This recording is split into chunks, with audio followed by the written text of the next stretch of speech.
Alright, so we've got Matsu excavator.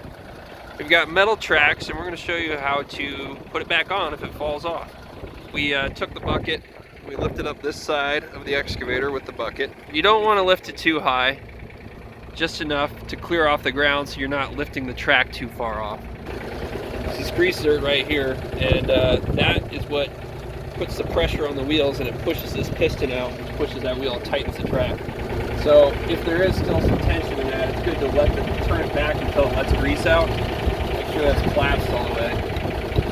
So we're going to go ahead and start by putting it on this end. Give me a hand.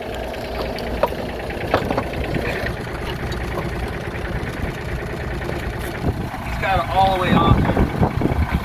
Now we're going to pull that tension forward. Alright, so that's kind of our starting point. What I'm going to have Dave do, sit here on the ground, keep his arms clear, and he's just going to push on this track with his feet. And I'm going to run it real slow. And we're going to guide it back onto that track. Right, push on the top here. Right about here, before the wheel, so the pressure before it is pushing it towards the track. Don't use your hands. Your hands can get sucked in there, cut a finger right off. There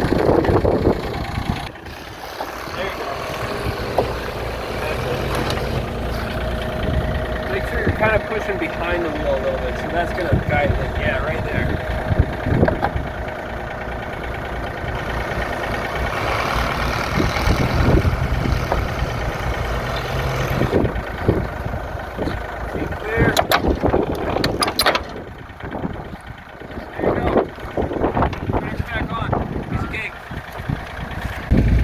We've got the track back on. It's still got a decent amount of tension actually.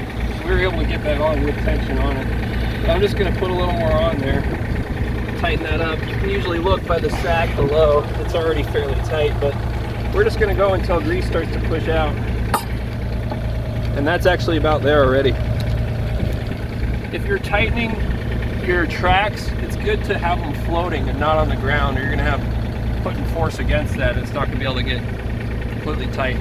But that's pretty much it. Thanks for watching.